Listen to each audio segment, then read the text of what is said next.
ከዛም በኋላ ሞትም አልፈራም።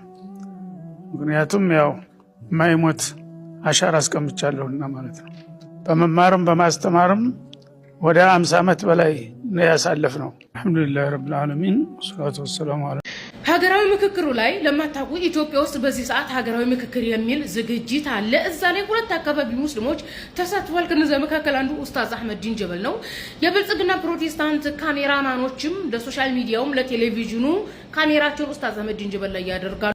ወሃቢያ ካፊር ነው የሚል ንግግር በተለያዩ ኪታቦች ላይ በተለያዩ ሰዎች አንደበት እንደቀላል ነው የሚነገረው። በቅርብ ጊዜም ለምሳሌ الشيخ محمد بن عبد الوهاب فمن شرح الله صدره للإسلام فهو على نور من ربه ከዛም በኋላ ሞትም አልፈራም።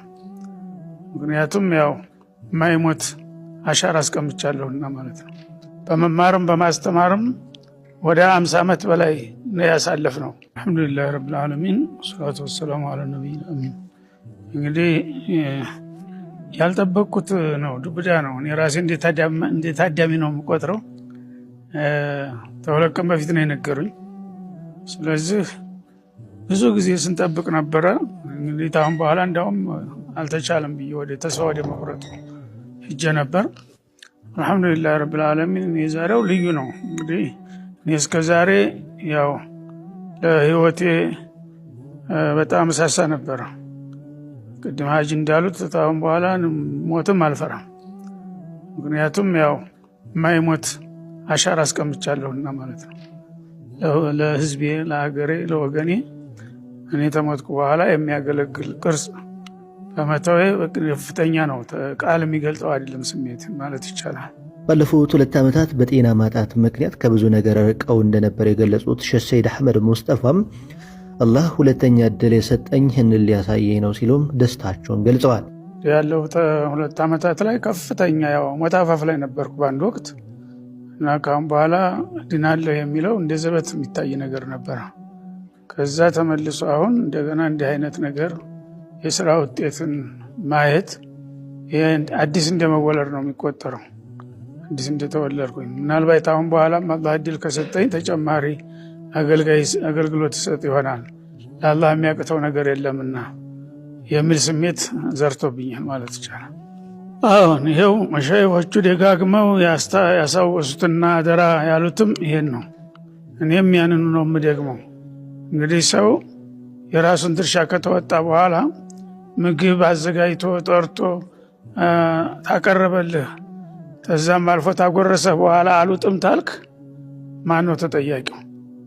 እና አሁን ሰዎች ምክንያት የላቸውም። ካሁን በኋላ ፈለጉበት ሆነው ማየት መከታተል የሚችሉበት ሁኔታ። ይሄ ደግሞ የማንም ድርሰት የማንም ዝግጅት አይደለም። ተዓለም ጌታ የመጣ የጌታ መልእክት ነው። የማይሞት ዘላለማዊ ህይወት የሚያወርስ ስለሆነ ይህንን አላህ ሱብሓነሁ ወተዓላ ፈቃዱ ሆኖ በእኔ አማካይነት አደረገው እንጂ እኔ እንደዚህ ማድረግ እችላለሁ እያላስብም ነበር። ስለዚህ ይህንን ትልቅ ውጤት ነው እንግዲህ አላህ ሱብሓነሁ ወተዓላ በጌታም በኩል ልናደርገው የሚችለውን ትልቅ አደራ እንደተወጣን ነው የሚሰማን። በህዝባችንም በኩል ደግሞ ያው ይህንን ድርሻ አበርክተን መሄዳችን በጣም ትልቅ እርካታና እፎይታ የሚሰጥ ነገር ነውና ሁሉም ሰው ለራሱ ብሎ እንትን ይበል። ለራሱ የሚያስብ ሰው ሁሉ የጌታን መልእክት በቀላሉ ስራ ቦታ ሆነ በመንገድ ሆነ መኪና ላይ ሆነ ፈለከው ቦታ ሆነ ማዳመጥና ያን ነገር ከሰማው ነገር አንድ ነገር እንኳን ስራ ላይ ብታውል ትልቅ ውጤት ነው የሚሆነውና ይሄ ህዝቦች እንደዋዛ ፈዛዛ ሰው ያለፋበት ነገር በቀላሉ እጁ በሚገባ ጊዜ ዋጋ ይሰጠው እንደቀላል ነው የሚያየው ማለት ነው። እና ይሄ በዙ እንግዲህ በመማርም በማስተማርም ወደ 50 ዓመት በላይ ነው ያሳለፍነው። ይሄ ሁሉ እንግዲህ የተደከመበት አላህ Subhanahu Wa Ta'ala ራሳችንም ጠቅመን ደግሞ ለሌላ ወገኖቻችንም ማበርከት አለብን በሚል ስሜት ስለሆነ ይሄ እያንዳንዱ ሰው ግምት ሊሰጠውና የአላህ የሰጠውን እድል ተጠቅሞ ነገ ለውጤት መብቃት ካልሆነ ግን ያው ነገ አላህ ፊት ይጠየቃል። እንዲህ አይነት እድል ሰጥቼ ነበር ምን አደረከው የሚል ነገር ይመጣል ማለት ነው። ሀገራዊ ምክክሩ ላይ ለማታውቁ ኢትዮጵያ ውስጥ በዚህ ሰዓት ሀገራዊ ምክክር የሚል ዝግጅት አለ። እዛ ላይ ሁለት አካባቢ ሙስሊሞች ተሳትፏል። ከነዛ መካከል አንዱ ኡስታዝ አህመድ ዲን ጀበል ነው። የብልጽግና ፕሮቴስታንት ካሜራማኖችም ለሶሻል ሚዲያውም ለቴሌቪዥኑ ካሜራቸውን ኡስታዝ አህመድ ዲን ጀበል ላይ ያደርጋሉ። ፎቶ ሶሻል ሚዲያ ላይ ወይም ቴሌቪዥን ላይ አልፎ አልፎ ኡስታዝ አህመድ ዲን ጀበልን ሲያዩ አኩራፊ ኦርቶዶክስ ኢትዮጵያውያኖች እንዴት ነው ሙስሊም ኢትዮጵያ ሀገሬ ናት ብሎ ሀገራዊ ምክክር ላይ የሚገኙ ብለው እያለቃቀሱ ነው። ጭራሽም ነባሩ ሙስሊም አህመድ ዲን ጀበል እያሉ ነው። አህመድ ዲን ጀበል እና ነባሩ ሙስሊም ሁለት አይነት ሙስሊም አድርገው ሰርተዋል።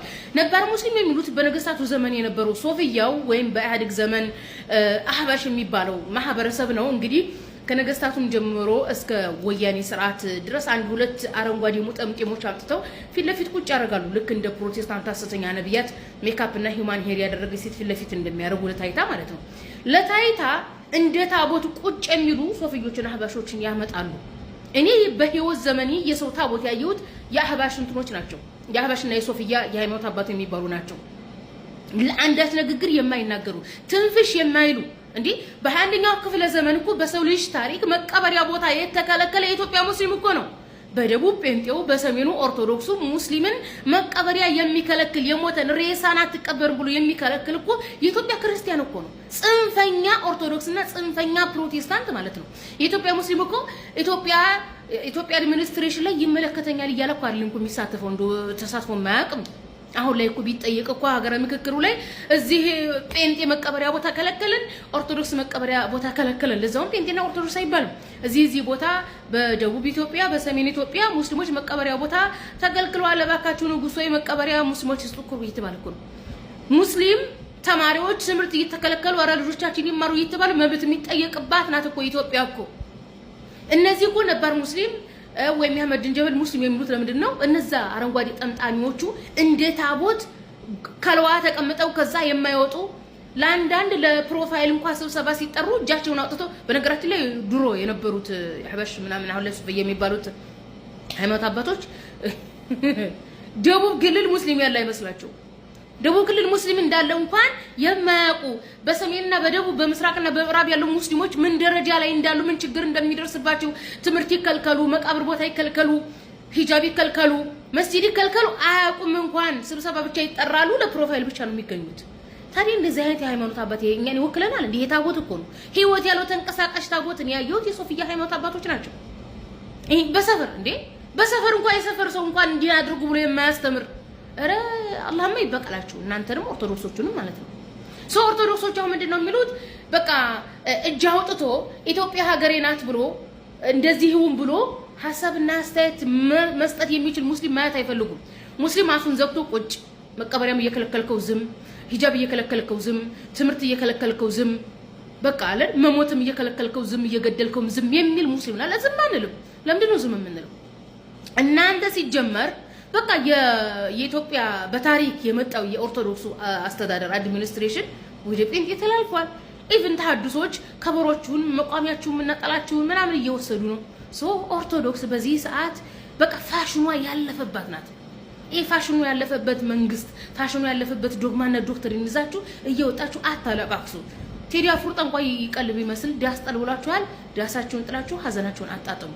ከዛ የአህመድ ዲን ጀበል ሙስሊም ነበር ሙስሊም እናንተ አፉን ዘግቶላችሁ ስለኖረ እኮ ነው እኮ በሰሜን ሙስሊሙ ምን እንደሆነ በደቡብ ሙስሊሙ ምን ላይ እንዳለ ጠይቋችሁ እንዲህ ብላችሁ ስለማያውቁ ዝም ስለሚል እኮ ነው። መናገር አፍ ያላችሁ መናገር የማይችሉ አይን ያላችሁ ማየት የማይችሉ እነዛን አረንጓዴ ሙጠምጢም ሰዎች ህይወት ያለው ታቦት ሰዎች በእነዛ ለምዳችሁ ነው። እኛ ህይወት ያላችሁ ታቦቶች አይደለንም። እንናገራለን፣ እንሰማለን፣ እናያለን፣ ያየነውን የሰማነውን እንናገራለን፣ መብታችንን እንጠይቃለን። በ21ኛው ክፍለ ዘመን የሰው ልጅ ሞቶ ሬሳ መቀበር የማይቻልበት ሀገር ኢትዮጵያ መሆኗን ኢቭን ለዓለም ገና እናሳያለን። ኢትዮጵያ ክርስቲያን መንግስት ካልመራት በሚል በሰሜን ኦርቶዶክስ በደቡብ ፕሮቴስታንት ሰው እየገደላቸው እንደሆነ ገና ለዓለም እናሳውቃለን። እንዴ አልበዛ?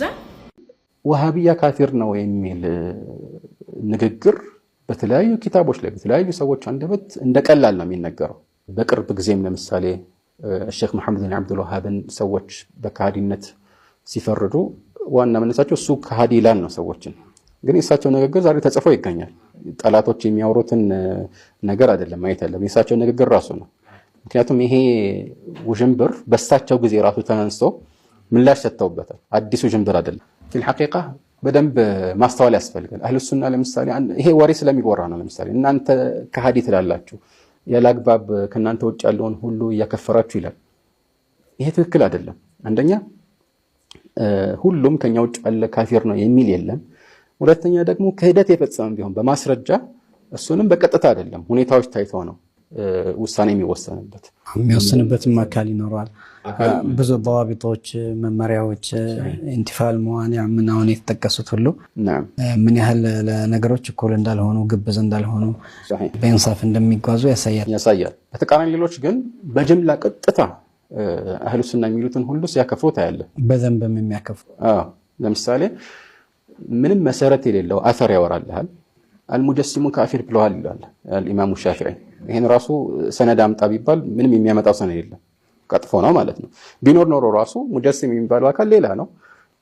እዚህ ጋር አላህ የተናገረውን ማረጋገጥ ደግሞ ተጅሲም እንዳልሆነ ግልጽ ነው። ይሄንን ካመጣ በኋላ በነፍስ ወከፍ ሁሉንም ከሃዲ ይላል። ከነሱ ውጭ የሆነን ሁሉ ከሃዲ ማለት ለምሳሌ ከሱ ኋላ አንሰግድም፣ እሱ ያረዳውን አንበላም፣ ከሱ ጋር የምትተኝ ሴት ዚና እየፈጸምሽ ነው፣ ልትፋች ይገባል ኢላ አኺሪ። እንደዚህ አይነት ሰውን የእንትን ማለት ነውና እንዲህ አይነት አባዜ ፊል ሐቂቃ አህሉ ሱና ጋር አይደለም ያለው። እውነቱን ለመናገር ሌሎች ጋር ነው ያለው ከድሮ ጀምሮ። ለምሳሌ አንዱ ሺራዚ አቡ ኢስሐቅ ሺራዚ ይባላል። ኪታቡ እንግዲህ ወደሱ ንስባ ተደርጎ በደንብ ታትሟል። በዚህ ኪታብ ውስጥ ከጠቀስነው ነገር አንዷን ነጥብ እንኳን አህለል ሐቅ አቋምን የተጻረረ ካለ ይሄ ካፊር ነው ቀጥታ ማለት ነው። እንደዚህ ነው ራሱ ማለት ነው። ካነ ወህዩ ሚነ ሰማ ማለት ነው። ልክ ኪታቡን እንደ ቁርአን እና እንደ ሐዲስ አድርጎ ማለት ነው። እንደዚሁም ከአንዳንድ ታሪኮች አንጻር ስንመለከት ለምሳሌ ኢብኑ ቶመርት የሚባል በመግሪብ አልዓረቢ ውስጥ ሰዎችን ወደ አሽዓሪያ የከተተው ሰው ይህንን ያላመነ ከሃዲ ነው ብሎ በሰይፍ እና በኃይል ነው ሰዎችን ወደዚህ አይነት እምነት የከተታቸው ማለት ነው። እና ሌሎችንም በቅርብ ጊዜም ለምሳሌ ሼክ መሐመድ ብን አብዱል ወሃብን ሰዎች በከሃዲነት ሲፈርዱ ዋና መነሳቸው እሱ ከሃዲ ይላል ነው ሰዎችን። ግን የእሳቸው ንግግር ዛሬ ተጽፎ ይገኛል። ጠላቶች የሚያወሩትን ነገር አይደለም ማየት ያለብን፣ የእሳቸው ንግግር ራሱ ነው።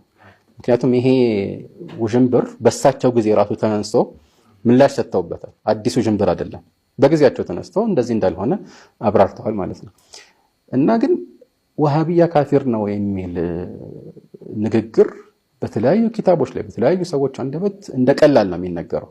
ካፊር ነው ማለት በቀጥታ ነው፣ እንዲሁ በጥቅሉ አይደለም። ኩፍር ሰርተዋል አይደለም፣ ሙሉ ለሙሉ ከኢስላም ወጥተዋል። በግለሰብ ደረጃ አንድም አይቀርም ማለታቸው ነው።